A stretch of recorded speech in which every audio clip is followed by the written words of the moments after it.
Alléluia. Ô glorieux Saint-Esprit,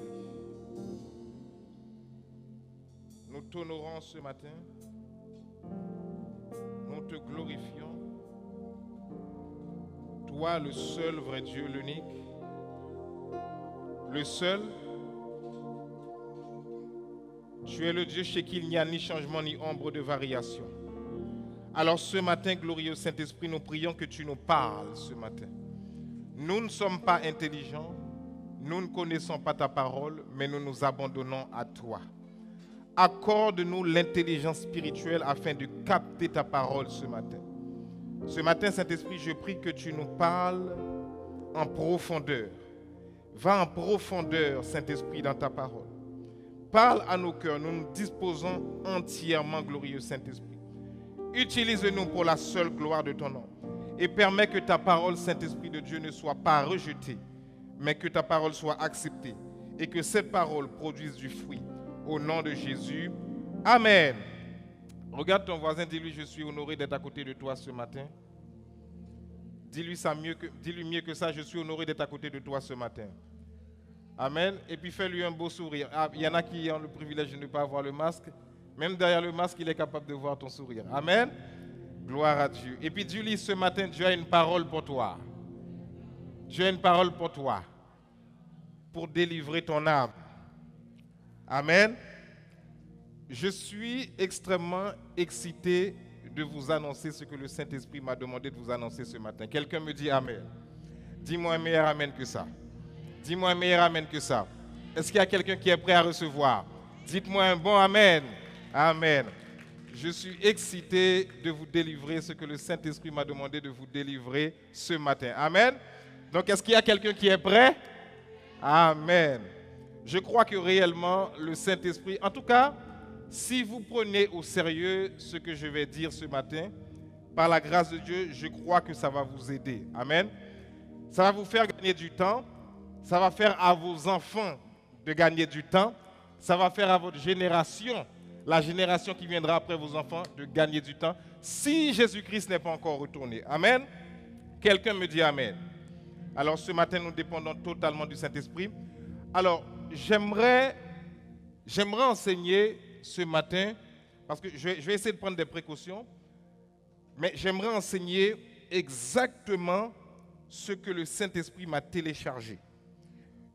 Même dans les mots, je voudrais être le plus simple, je voudrais être le plus compréhensible possible. Est-ce que quelqu'un me suit? Je voudrais être compris de tout le monde. Parce que vous savez, il y a des enseignements, il y a des messages. Pour les enseigner, toi tu l'as compris, mais il y a une dimension dont le Saint-Esprit te l'a expliqué.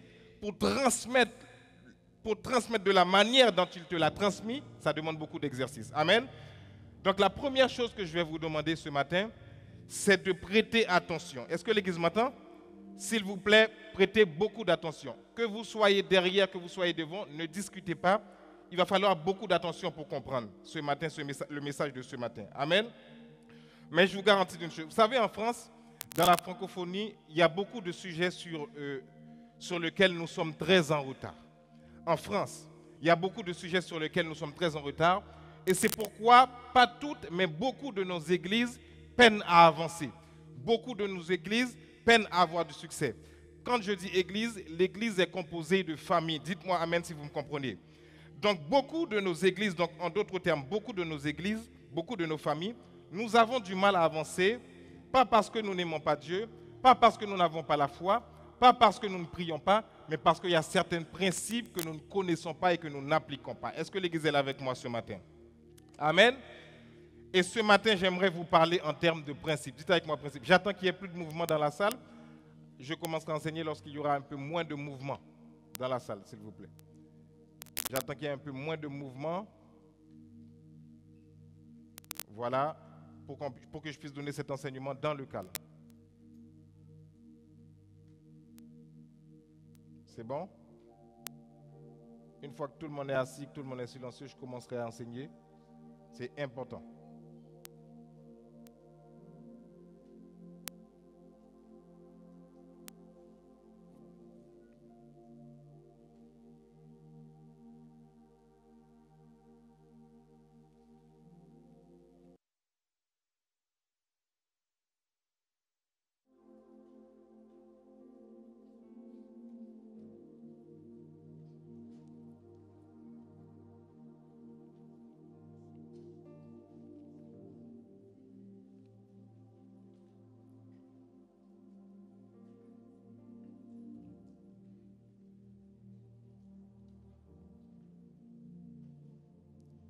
Voilà.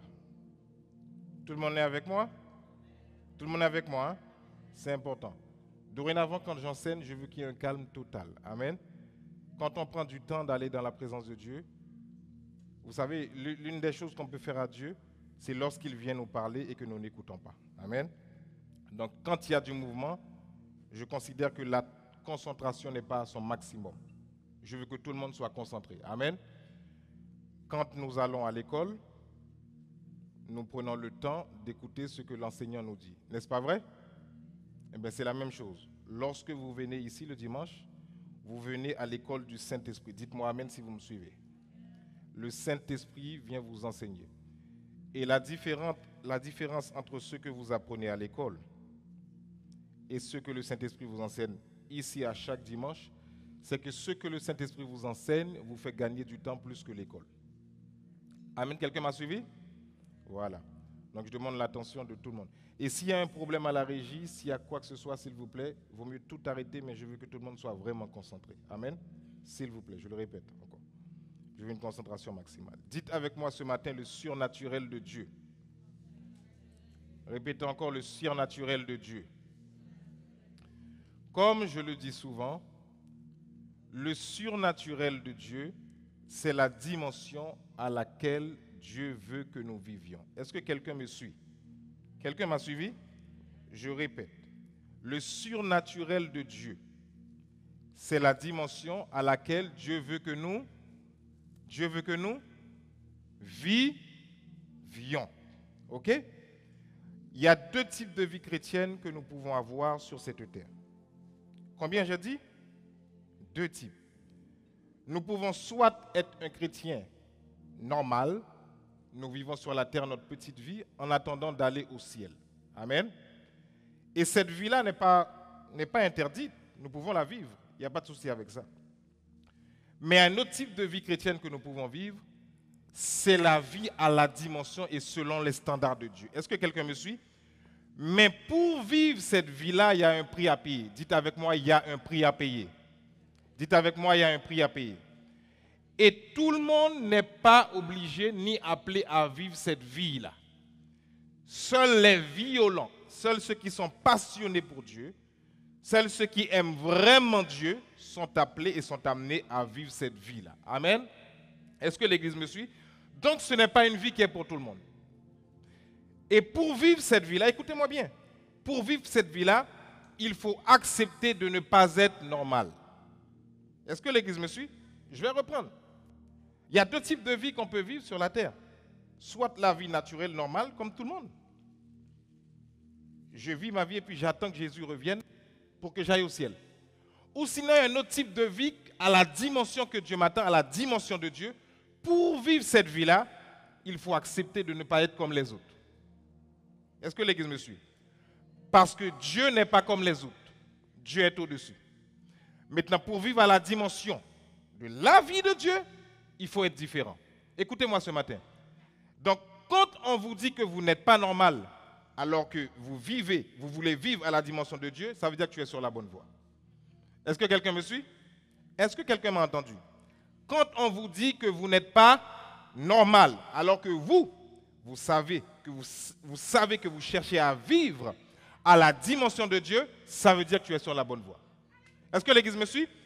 Quelqu'un qui veut vivre à la dimension que Dieu a prévue sur cette terre, et tu cherches réellement le cœur de Dieu, tu veux vivre à cette dimension. Je ne dis pas quand il y a de la mise en scène, je dis que tu veux vivre réellement cette vie-là.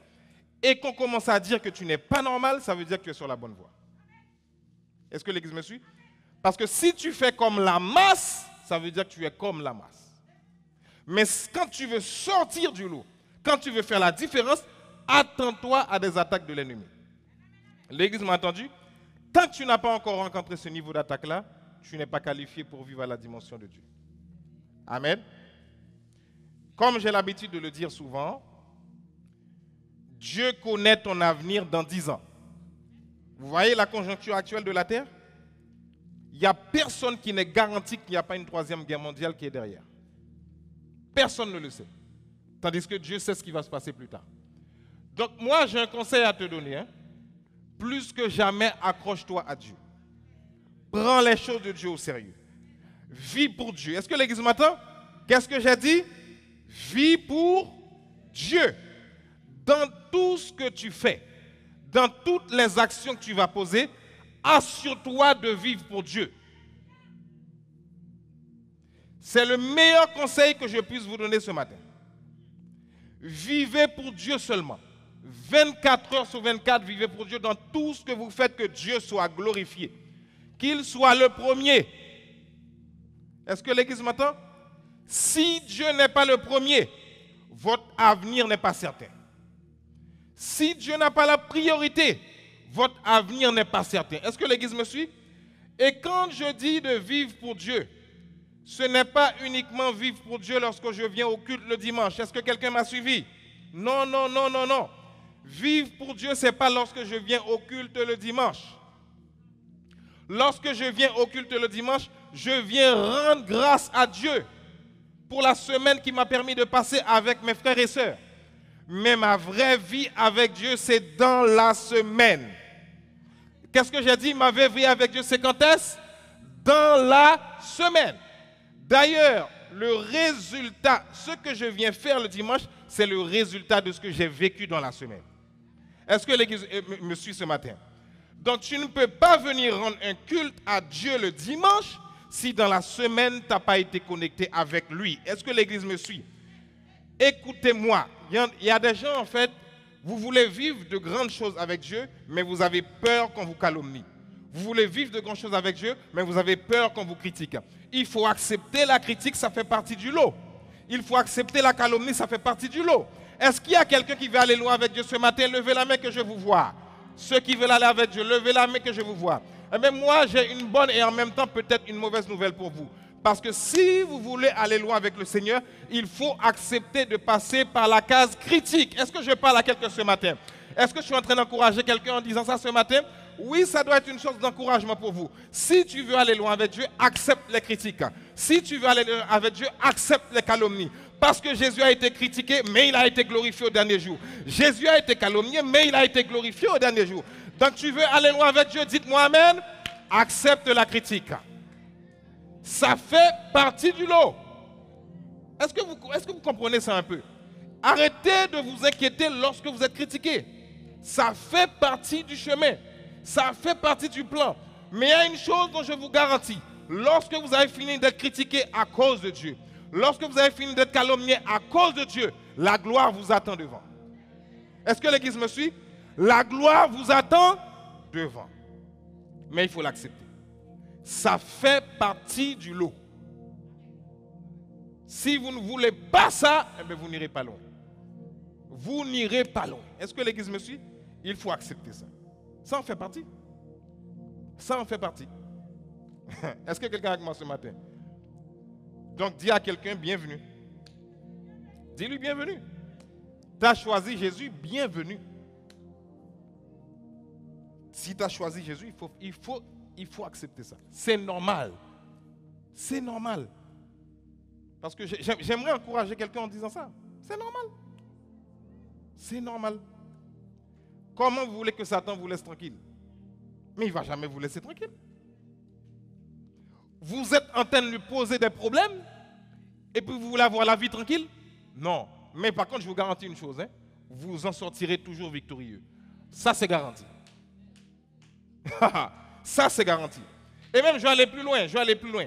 J'aimerais encourager quelqu'un ce matin. Je vais aller plus loin.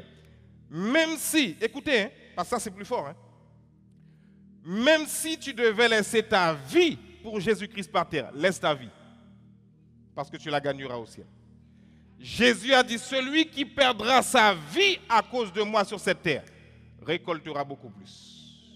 Est-ce que l'église est là avec moi? Écoutez, moi je vais vous dire une chose. Votre avenir est dans le ciel.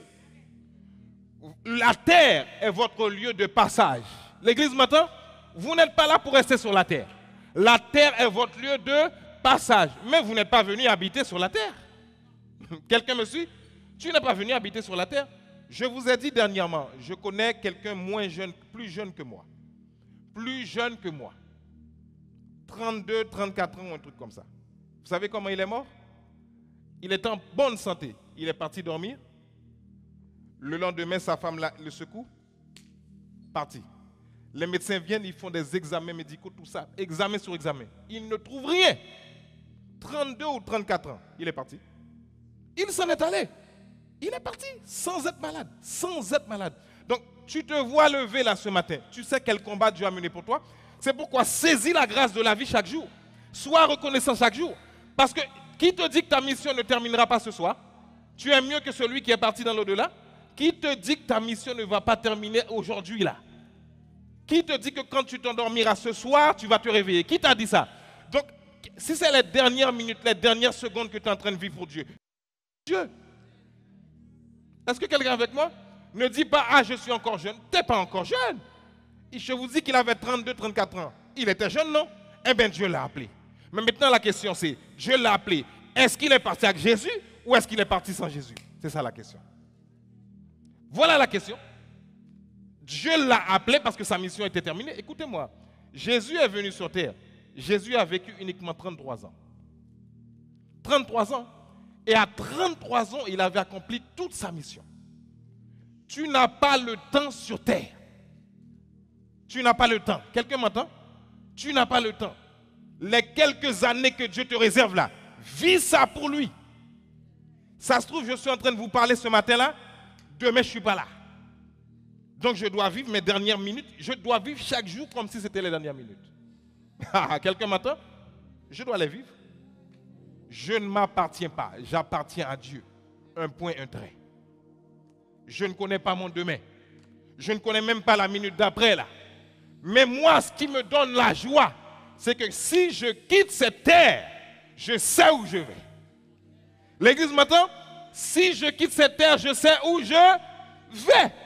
C'est pourquoi je comprends maintenant l'apôtre Paul. S'il y a des travaux, cessez-les, s'il vous plaît, s'il vous plaît. Nous sommes en train d'enseigner, c'est juste anormal. S'il vous plaît. Donc dites à la personne qui fait ça d'arrêter ça, s'il vous plaît. Amen. J'ai besoin de concentration. Qu'est-ce que je disais? L'apôtre Paul disait, la mort pour moi est un gain. Non mais je prends le temps de parler à vos pensées ce matin avant d'entrer même dans le vif du sujet. Pourquoi il disait que la mort pour lui est un gain? L'apôtre Paul était devenu fou? Était-il devenu fou? Mais non. Il a dit la mort pour moi. Pour qu'un homme s'arrête et dire ça, il faut réfléchir. Parce que l'apôtre Paul sait que sa vie sur cette terre n'était que passagère. Il n'est pas venu pour habiter sur terre. Il sait que ce qu'il lui attend au ciel là est beaucoup mieux que ce qui est sur la terre. Est-ce que ça veut dire que je dois arrêter de vivre sur la terre? Non. Je dois continuer de vivre. Je dois continuer de faire de grandes choses. Je dois continuer à avoir des projets. Mais en ayant l'objectif, en ayant en tête que ma vie sur cette terre n'est que temporaire. Est-ce que l'église me suit? Ma vie sur cette terre n'est que temporaire. Dans toutes les actions que je vais le faire pour Dieu. Pour sa gloire. Est-ce que l'église est avec moi? Et uniquement pour sa gloire. Est-ce que ça va? Donc regarde ton voisin, dis-lui, vis pour Dieu. Vis totalement pour Dieu. Amen. Eh oui. Et puis maintenant, lorsque tu commences à vivre pour Dieu, tu vas voir comment sa gloire va se déverser dans ta vie. Beaucoup de gens se battent, mais n'ont pas beaucoup de résultats. Ils se battent. Ou sinon, ils se battent, ils n'ont pas de joie. Ils n'ont pas la joie. Ils n'ont pas la joie. Le plus grand cadeau que tu aies, c'est la joie et la paix. Si tu te bats et que tu n'as pas de joie, tu n'as pas de paix, tu n'es jamais content, tout le temps triste. Mais tu ne vis pas, tu survis. Tu survis en attendant la mort. Même des fois, tu as envie de dire, ah mais la mort, tu es où là? Je t'attends. Est-ce que l'église me suit? Amen. Donc ta plus grande joie, tu veux de la joie, commence à être passionné de Dieu. Serre-le. Serre-le de tout ton cœur. Ne cherche pas autre chose. Amen. Aime-le de tout ton cœur.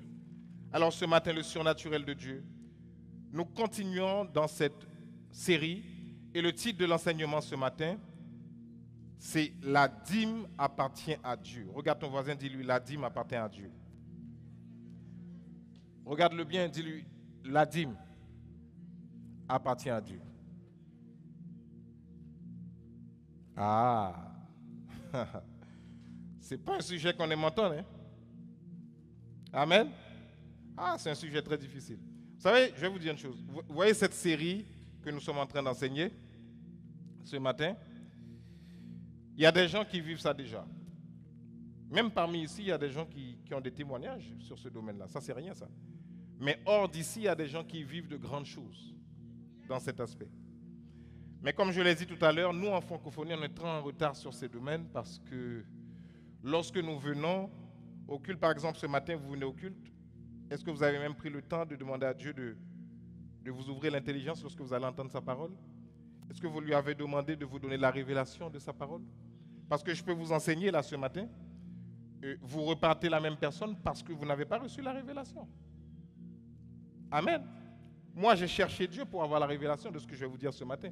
Maintenant, vous, quand vous venez, vous demandez à Dieu de vous donner la révélation cachée derrière sa parole. C'est comme ça qu'on progresse. Amen.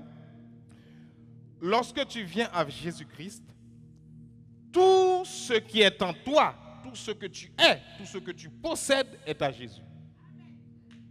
Dites-moi Amen si vous me suivez. Tout ce que tu es, tout ce que tu possèdes est à qui? À Jésus. Rien ne t'appartient. Tellement rien ne t'appartient, lorsque tu vas quitter cette terre et qu'on te met dans le cercueil, tu pars avec quoi? Avec quoi tu pars? Rien. Quelqu'un m'a suivi? Et même si on te mettait quelque chose dans ce cercueil, ça te servirait à quoi? À rien. Donc ça démontre que ce qui est à toi n'est pas à toi réellement. Dieu te l'a donné pour gérer. Maintenant, vous savez une chose, hein, je vous dis, hein, quand nous arriverons devant Dieu et dans le ciel, avant d'entrer là où Dieu a réservé pour toi, il y aura un examen. Hein. Dieu va te demander des comptes pour tout ce qu'il t'a donné, tu en as fait quoi? Et vous savez qu'au ciel, un jour j'en parlerai, au ciel il y a des niveaux de récompense. Dites avec moi récompense.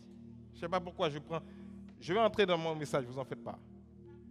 Tout le monde n'aura pas la même récompense au ciel. Tout le monde ira au ciel, mais tout le monde n'aura pas la même récompense. Est-ce que ça va? Je vais vous expliquer une chose rapidement. Être sauvé, c'est l'amour et la grâce de Dieu. Ça va?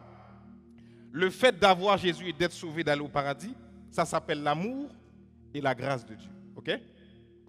Maintenant, recevoir sa récompense selon ce que tu as fait sur cette terre, c'est la justice de Dieu. Est-ce que ça va? Pourquoi? Parce que Dieu est tellement juste, il va récompenser chaque personne en fonction de ce que cette personne aura fait sur la terre. Amen.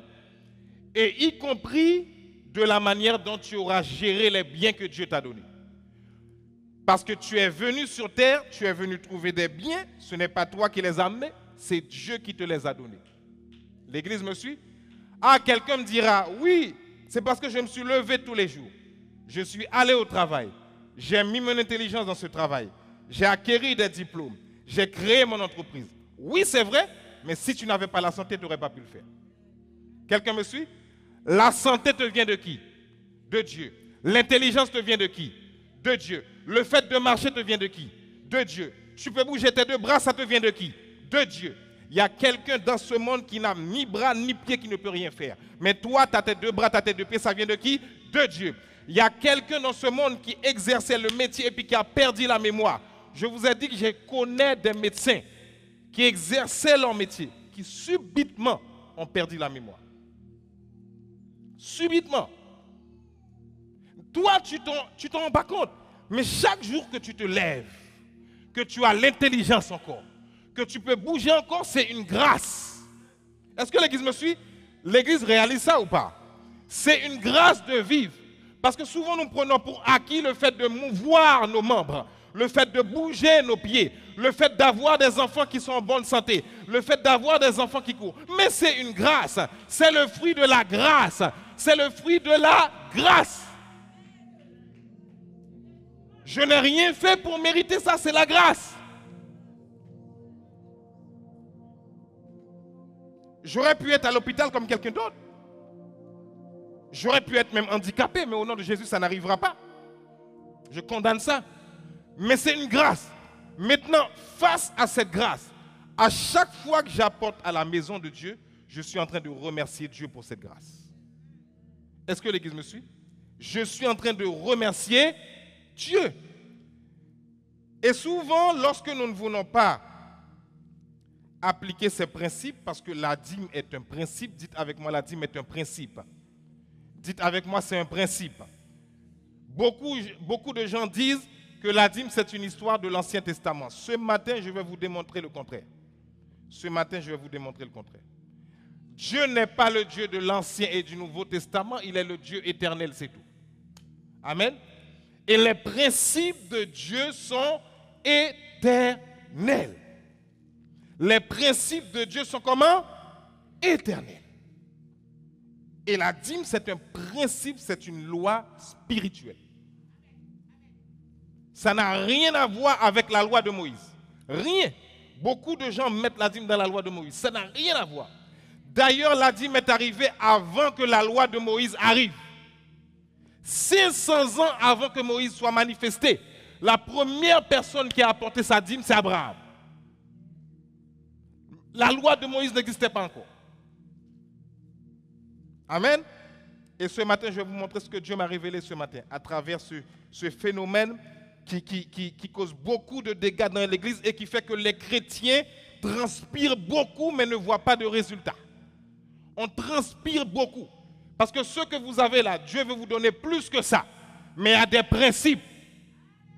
Les portes que Dieu doit vous ouvrir dans 10 ans sont cachées dans ces principes. Mais vous voulez vous battre jusqu'à ce que vous ne voyez même pas votre famille des fois. Avec votre force au lieu d'appliquer ces principes-là. Il y a des principes qui vous font gagner du temps. Est-ce que l'Église me suit? Il y a des principes qui vous font gagner du temps et font gagner du temps à vos enfants.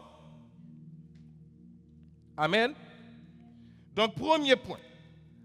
La dîme n'est pas une affaire d'Ancien Testament. Dites avec moi. La dîme n'est pas une affaire d'Ancien Testament. C'est un principe éternel. Quelqu'un m'entend ce matin? Ce message, je te conseille de le partager à quelqu'un. Si tu aimes quelqu'un, partage-lui ce message. Partage-le lui. Ça va être important. Ça va délivrer cette personne des griffes de l'ennemi. Satan nous tient dans la pauvreté, dans la médiocrité à cause de ça. Il sait comment le faire. Satan sait comment le faire. Amen. Mais ce matin, Dieu m'a donné un message pour vous dans ce domaine-là. Genèse chapitre 14, verset 18 à 20. Genèse chapitre 14, verset 18 à 20. Suivez-moi attentivement. Melchisédek, roi de Salem, fit apporter du pain et du vin.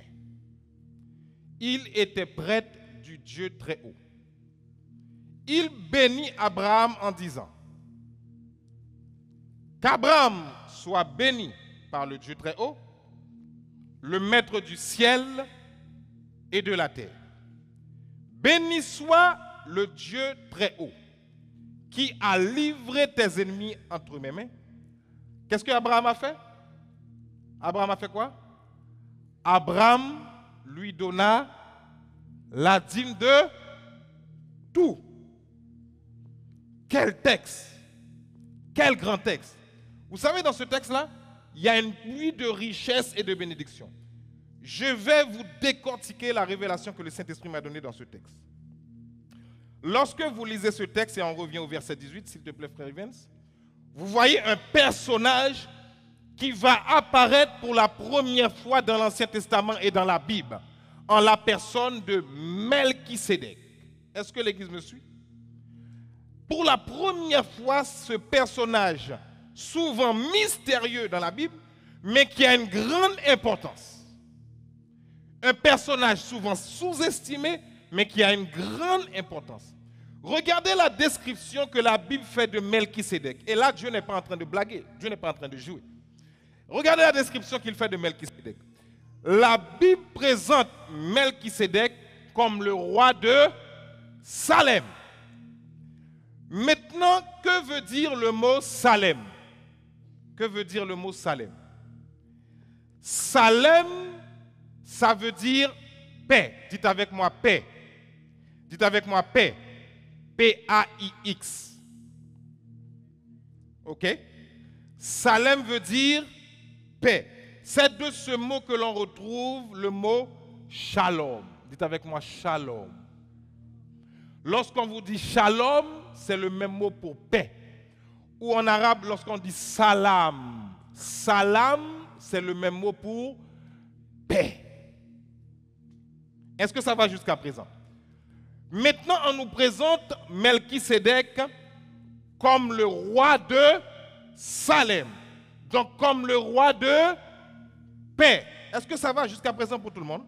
Tout le monde me suit, hein? Melchisédek, le roi de paix. Donc, qu'est-ce qu'il fit apporter? Il fit apporter quoi? Du pain et du vin. Le pain et le vin, ça ne vous parle pas? Ça vous fait penser à quoi, le pain et le vin? À qui? Ah, les réponses vont dans tous les sens. À quoi vous fait penser le pain et le vin? La Sainte Seine, encore. Corps du Christ, encore. Le sang du Christ, encore. Au sacrifice de Jésus. Amen. Donc, toutes vos réponses ont été bonnes. Lorsque vous voyez le pain et le vin, automatiquement, ça vous rappelle la personne de Jésus, oui ou non? N'est-ce pas? Automatiquement. Et c'est pour la première fois que ce personnage va apparaître dans l'Ancien Testament et il va demander directement d'apporter le pain et le vin qui représentent la personne de Jésus-Christ. Amen. Il était quoi? Prêtre du Dieu très haut. On continue, c'est pas fini. Qu'est-ce qu'il a fait ce personnage? Qu'est-ce qu'il a fait? Il bénit qui? Ah, qui est capable de bénir si ce n'est Dieu? Qui est capable de bénir si ce n'est Dieu? Qui a ce pouvoir-là? Ok. Donc, il bénit Abraham en disant qu'Abraham soit béni par le Dieu très haut. Le qui? Le maître du ciel et de la terre. Béni soit le Dieu très haut qui a livré tes ennemis entre tes mains. Abraham lui donna la dîme de tout. Maintenant, je vous ai dit tout à l'heure que Melchisédek, c'est le roi de Salem, donc le roi de paix, qui est représenté par la personne de Jésus-Christ. Donc, en d'autres termes, écoutez-moi, quand la Bible vous présente Melchisédek ici, Melchisédek est l'apparition de Jésus-Christ dans l'Ancien Testament. Est-ce que l'Église me suit? L'Église est avec moi? Je vais essayer de le reprendre.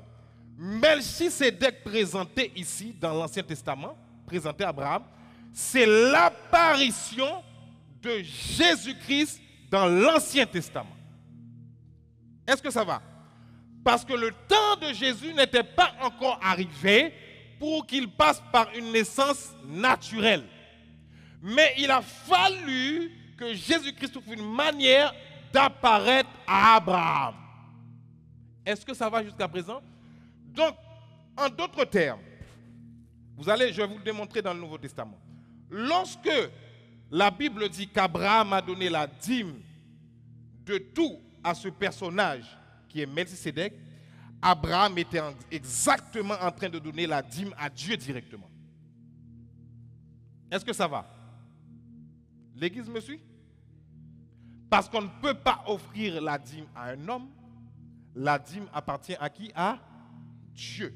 C'est pourquoi lorsqu'on apporte nos dîmes, on l'apporte dans la maison de Dieu. Est-ce que ça va?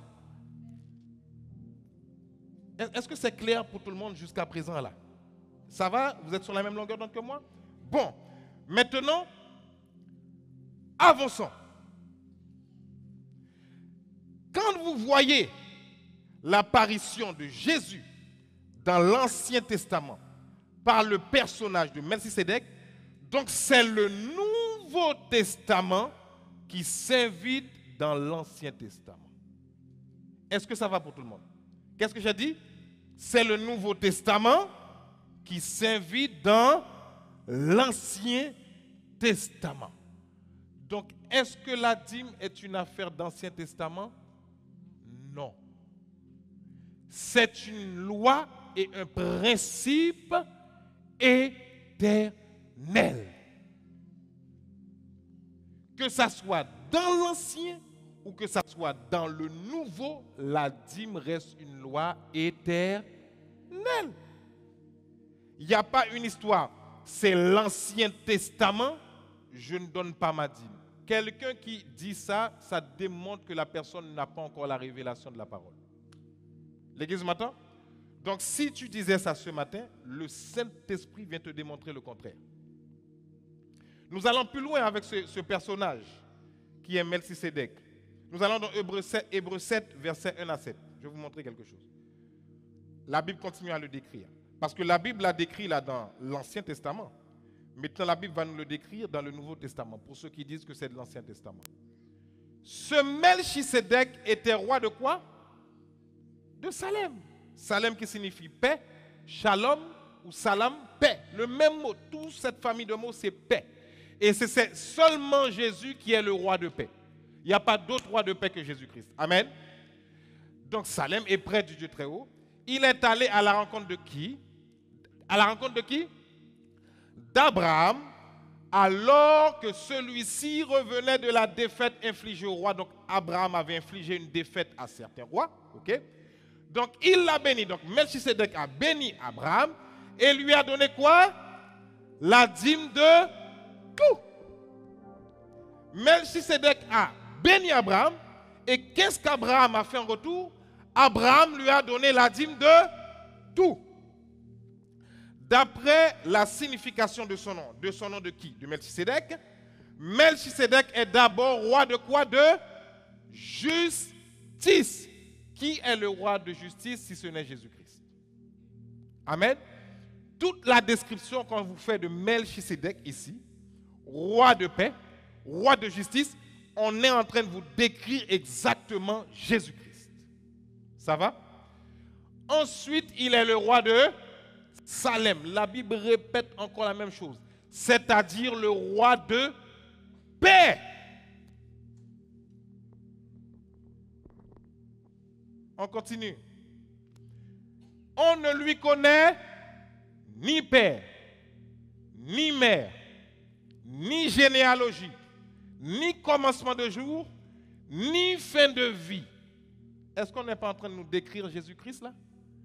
Jésus-Christ que vous voyez apparaître dans Matthieu, Marc, Luc et Jean. Vous le voyez en tant que personne physique, mais Jésus-Christ a toujours existé. Hein? Jésus-Christ est éternel. Il a fallu qu'il apparaisse sous forme humaine pour venir mourir pour nous, pardonner nos péchés. Mais ce n'est pas lorsque Jésus est arrivé sur terre qu'il a commencé à exister. Il existait bien avant ça. Avant que le monde soit monde, Jésus était déjà là. Et la Bible nous dit que ce Melchisédek n'a ni commencement de jour, ni fin de vie. Or, seulement Dieu est éternel. Qui est d'accord avec moi? C'est seulement Dieu qui est éternel. On continue, dit, mais rendu semblable à quoi? Rendu semblable à quoi? Au Fils de Dieu, il reste prêt pour toujours. J'aime trop ce mot-là. Il n'y a rien qui l'enlèvera en tant que prêtre. On vous fait exactement, on continue encore le texte. Je crois qu'il y a autre chose. Remarquez quelle est la grandeur de ce personnage. Vous voyez? Remarquez quelle est la grandeur de ce personnage. Puisque le patriarche Abraham lui a donné même le dixième c'est la dîme, même le dixième de son butin. On continue. D'après la loi, ceux des descendants de Lévi qui remplissent la fonction de prêtre ont l'ordre de prélever la dîme sur le peuple, c'est-à-dire leurs frères qui sont pourtant issus d'Abraham. Même Melchisédek, bien que ne figurant pas dans la généalogie, a prélevé la dîme sur Abraham. Et il a béni celui qui avait les promesses. Or, indiscutablement, sans discussion, c'est l'inférieur qui est béni par le supérieur. Donc, en d'autres termes, le texte est en train de vous dire là, Melchisédek était supérieur à Abraham, donc il fallait que ce soit lui qui bénisse Abraham. C'est normal, il représente Jésus. Est-ce que l'Église me suit? Donc c'est normal qu'il soit supérieur. Est-ce que ça va? Il n'a ni père ni mère, ni commencement ni fin. Il est éternel. Donc c'est la représentation de Jésus-Christ dans l'Ancien Testament. Amen. Parce qu'il fallait qu'Abraham donne sa dîme. Mais il ne pouvait pas donner sa dîme à un homme. Il devait le donner à Dieu. Amen. On continue. Je sais pas, c'est terminé là, hein? Ok, super. Il fallait qu'il donne sa dîme à un Dieu. Abraham ne pouvait pas donner sa dîme à un homme. Est-ce que ça va pour tout le monde jusqu'à présent? Donc écoutez-moi, écoutez ce que je vous dis. Lorsque vous venez apporter vos dîmes ici, vous n'apportez pas vos dîmes à un homme, vous apportez votre dîme à Dieu. Est-ce que l'église est avec moi? Est-ce que l'église me suit? Écoutez bien ce que je vais vous dire, je vais aller plus loin. À chaque fois que tu n'apportes pas ta dîme, tu es en train de dire à Dieu, tu n'as pas la priorité dans mes finances. Est-ce que je peux répéter? À chaque fois que tu n'apportes pas ta dîme, tu es en train de dire à Dieu, tu n'as pas la priorité dans mes finances. En d'autres termes, Seigneur, moi, mon argent, c'est à moi, je ne te donnerai pas. Est-ce que l'église me suit? Et quand tu fais ça, qu'est-ce que tu es en train de faire? Tu es en train de fermer des portes, fermer des portes, fermer des portes, fermer des portes. Toutes les grâces que Dieu avait prévues pour toi, qu'est-ce que tu es en train de faire? Tu es en train de fermer ces portes-là, tu les fermes et tu les fermes. Et qu'est-ce que tu vas connaître?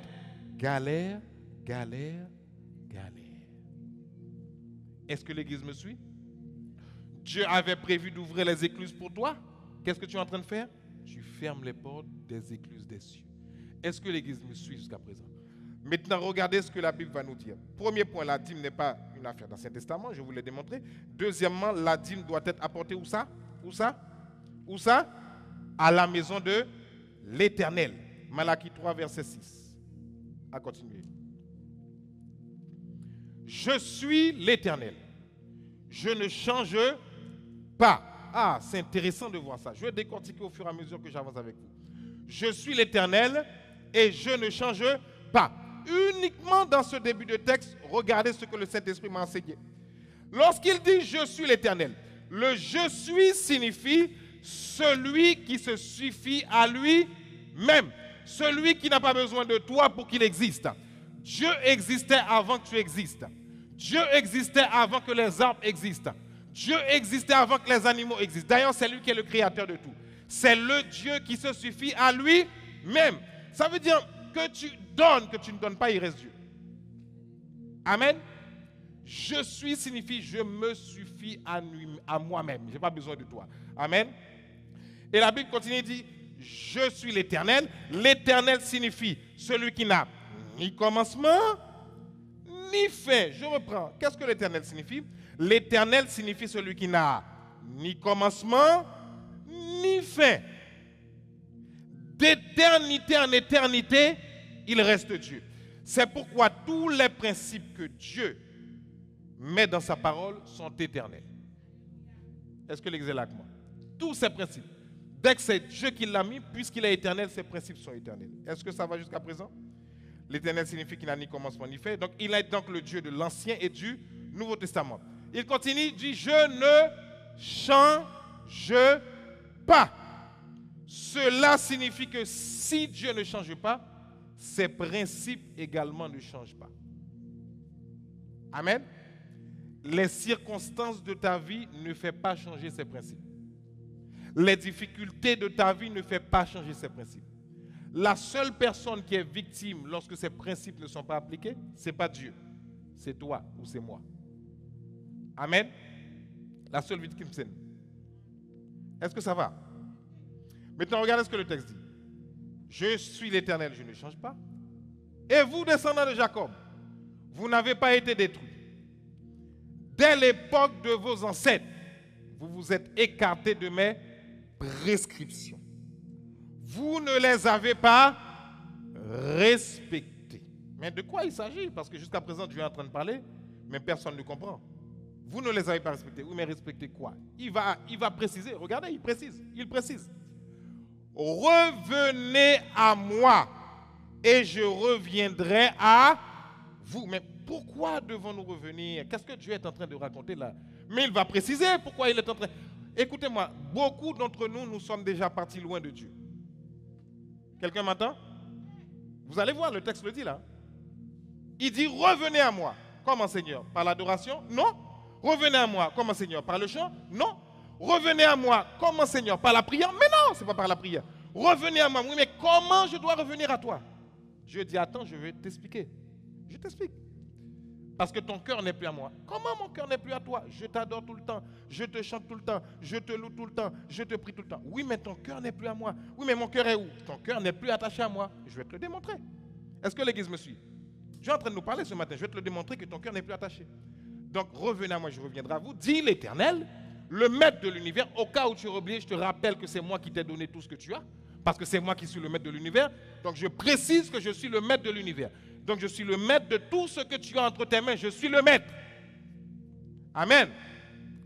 Et vous dites, en quoi devons-nous revenir? Parce que Dieu est en train de parler, mais le peuple ne comprend pas. Le peuple dit, mais je ne comprends pas. Tout le temps, nous sommes à la synagogue. Tout le temps, nous sommes en train de chanter. Tout le temps, nous sommes en train de prier. Tout le temps, nous sommes en train de lever les mains. Mais en quoi tu nous demandes de revenir? Il pose la question à Dieu. Dieu va répondre. Texte suivant. Un homme peut-il tromper Dieu? Dans cette version, il a dit tromper. Dans d'autres versions, il a dit voler. Vous m'entendez? Regarde ton voisin, dis-lui, j'espère que tu n'es pas un voleur ou une voleuse.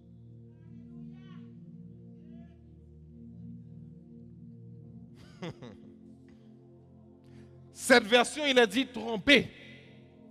Mais dans d'autres versions, il a dit voler. Cherchez, vous allez voir. Un homme peut-il tromper Dieu? En effet, vous me trompez. Dieu dit, ah bon? Le peuple dit, ah bon, comment on te trompe Dieu? On ne comprend pas.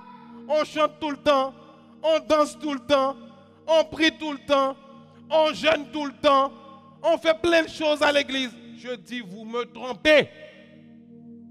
Je dis, vous me trompez. Comment? Je vais vous montrer. Dans quoi? Dans quoi? Dans quoi? Ce matin, il y a beaucoup de trompeurs ici. Dieu vous parle là. Dieu parle à la porte de vos cœurs. Vous volez Dieu. Vous chantez, mais vous le volez. Dites-moi amen.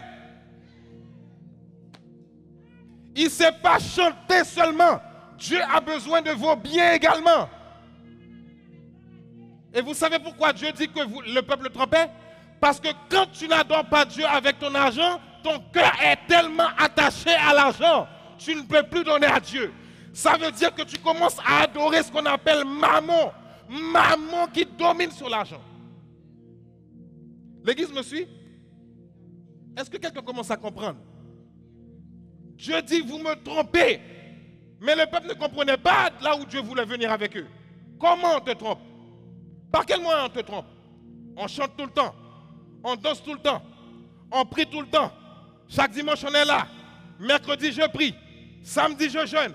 Mais en quoi je te trompe? Dieu a dit, tu me trompes. Mais Seigneur, regarde mon cœur. Tu me trompes. Ton cœur est attaché à l'argent. Comment? Tu ne me donnes pas ta dîme et tes offrandes.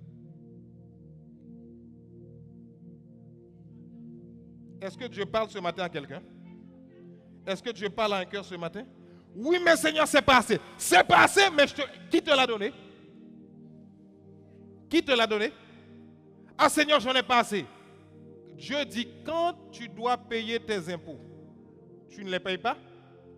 Quand tu dois payer ton loyer, tu ne le payes pas? Quand tu dois payer l'électricité, tu ne le payes pas? Mais qui te donne la santé pour payer tout ça? C'est moi. Est-ce que l'église est avec moi ce matin? Vous dites que Dieu est le premier dans vos vies.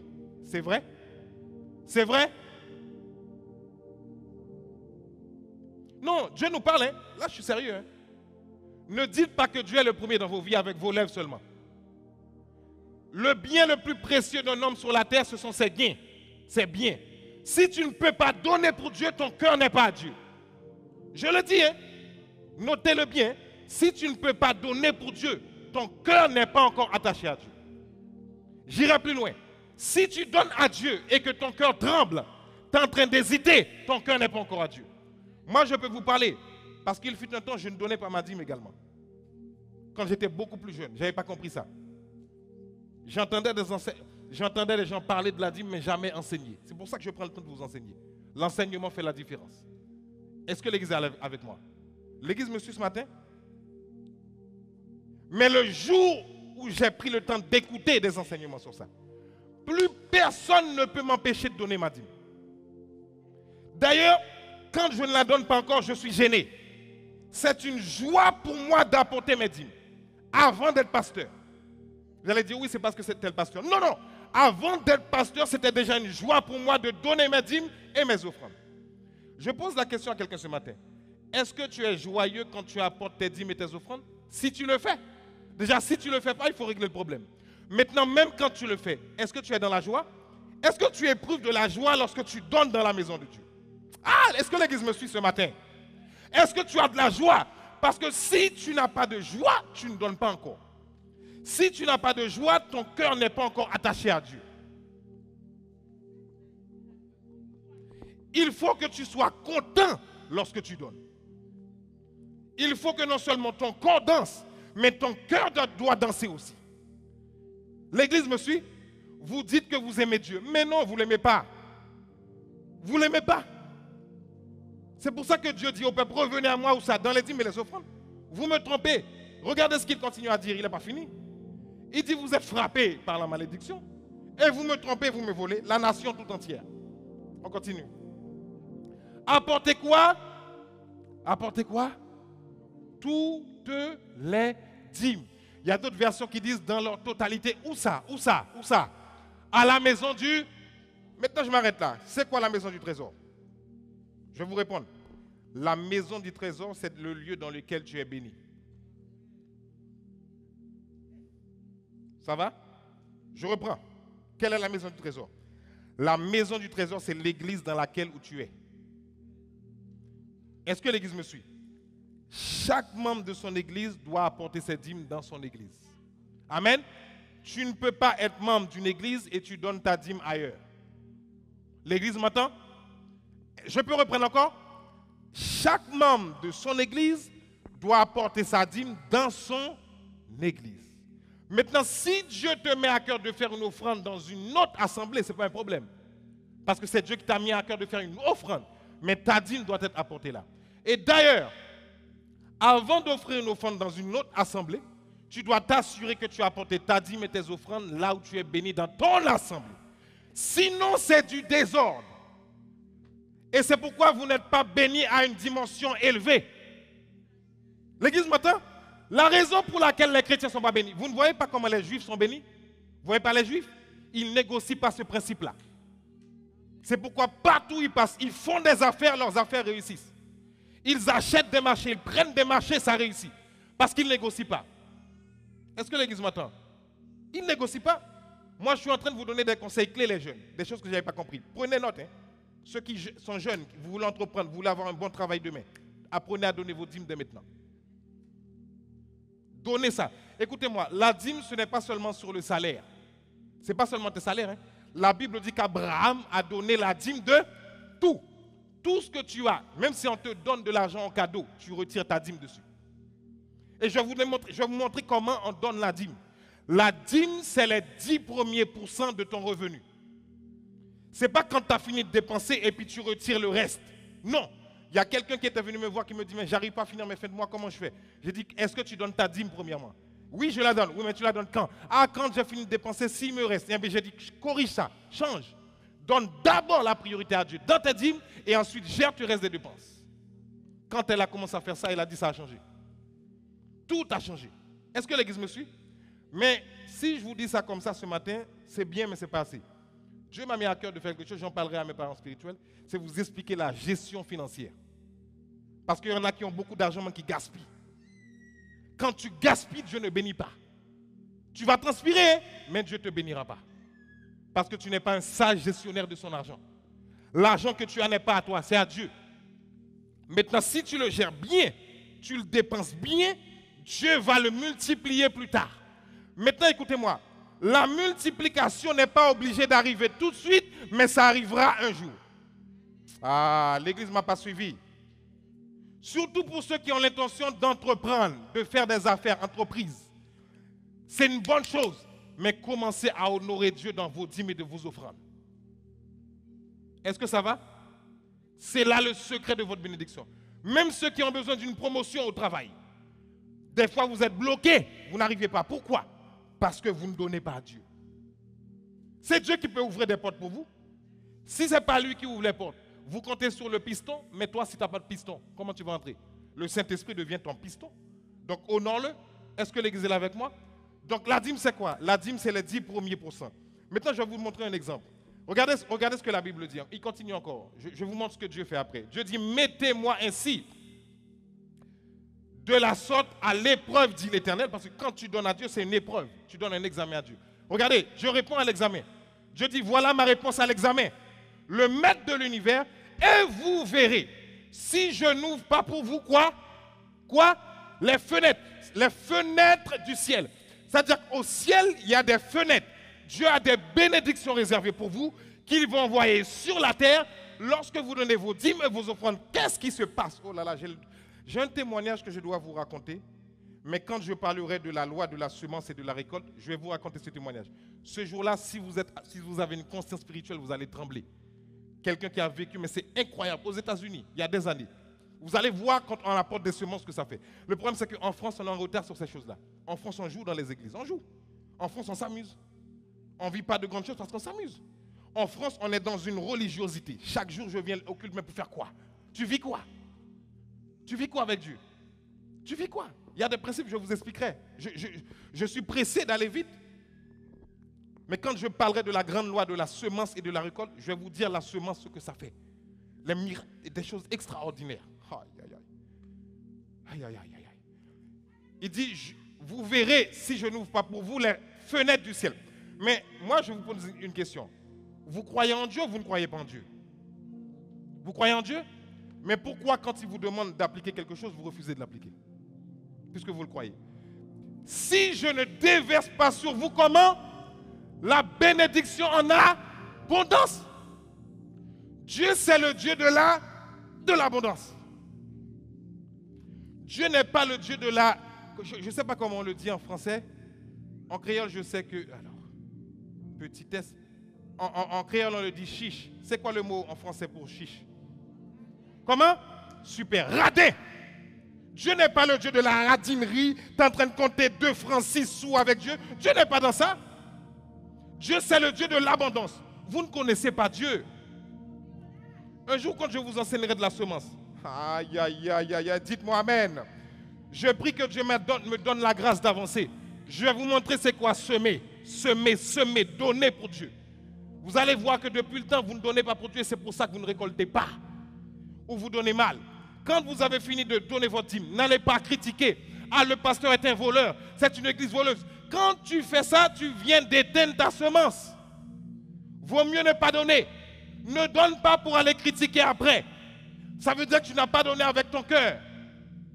Et tout ce qui n'est pas donné avec le cœur, Dieu ne bénit pas. L'église m'entend? Et même quand tu ouvres pas ta bouche pour critiquer, si tu as critiqué dans ta pensée seulement, Dieu ne bénit pas. C'est pourquoi beaucoup de fois nous donnons, mais nous ne voyons pas la grâce. Parfois, c'est vrai que ça va prendre du temps, mais parfois, ce n'est pas le temps. C'est parce que tu as critiqué, tu as bloqué ta bénédiction. Dites-moi amen si vous me suivez. Écoutez-moi.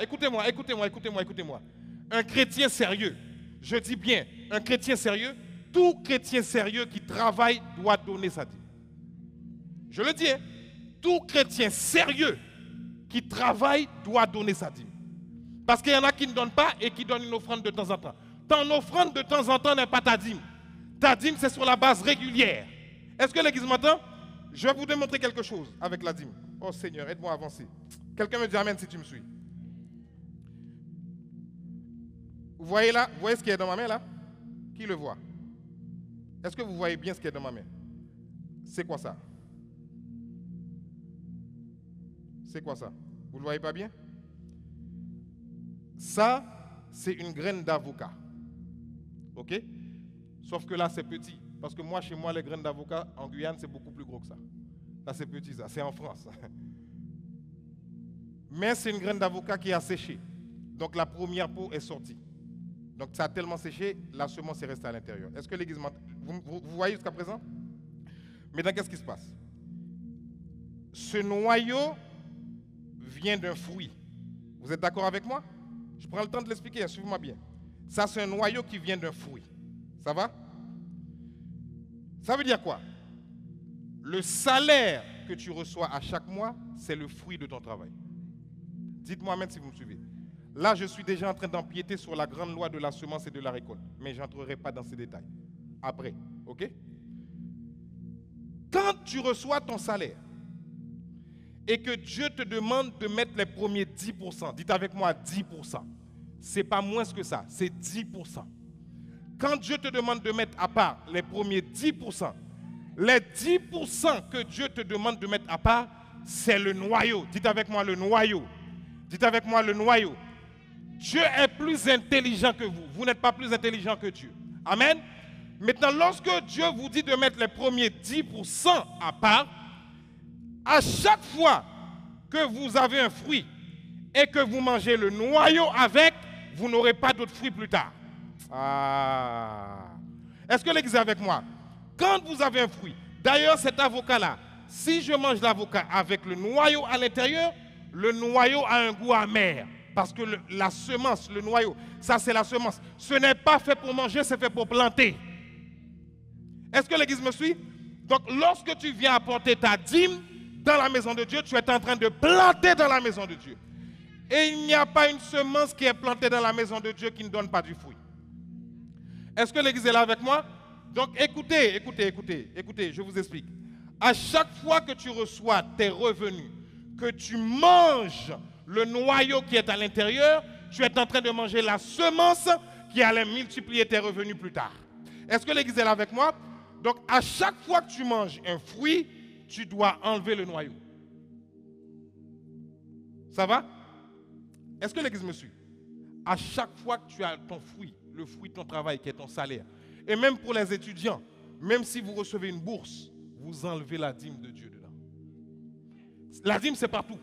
Ce n'est pas seulement dans les revenus. On vous donne quelque chose, on vous donne, je ne sais pas moi, quelqu'un dit, ah, Dieu m'a dit de te donner 200 euros, tu enlèves 20 euros dedans. Dieu m'a dit de te donner 100 euros, tu enlèves 10 euros dedans. Est-ce que l'église est là avec moi? L'église me suit? Tu enlèves parce qu'il y a le fruit et il y a le noyau. Le noyau n'est pas fait pour manger, le noyau est fait pour planter. Est-ce que j'ai été clair à quelqu'un? Et c'est parce que tu plantes le noyau que tu récoltes plus tard. Est-ce que ça va? Donc, Dieu est sérieux lorsqu'il parle. Hein? Lorsqu'il dit vous me trompez, c'est parce que Dieu sait que vous le trompez. Maintenant, la question que Dieu pose à son église ce matin, il n'y a pas de problème. Peut-être que tu m'as toujours trompé, ce n'est pas un problème. Je te pardonne. Mais maintenant que tu as entendu cet enseignement ce matin, vas-tu continuer à tromper Dieu? Tu es en train de bloquer ton futur plus tard.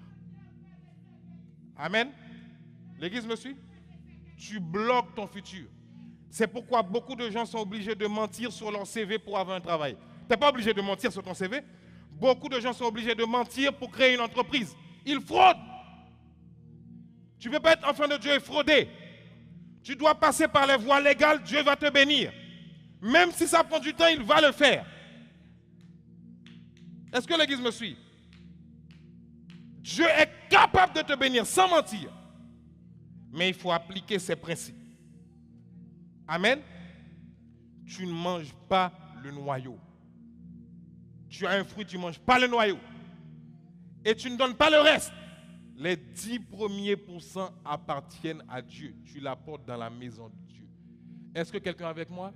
Est-ce que Dieu a parlé au cœur de quelqu'un ce matin? Dieu a parlé au cœur de quelqu'un ce matin? Donc ça veut dire quoi? À partir de cet enseignement que tu reçois, quand tu as des gains, la première chose qu'il faut faire, si tu respectes Dieu, prends la part de Dieu, mets à côté, mets dans une enveloppe. Ne mange pas tout. Ne mange pas tout. Moi, quand je reçois quelque chose, la première chose que je fais, je prends ma dîme et les offrandes, je les enlève. Je ne dépense pas sans avoir enlevé d'abord. Et ça, personne ne peut me défaire de ça. Personne. J'éprouve une joie de donner à Dieu. C'est une joie, quoi.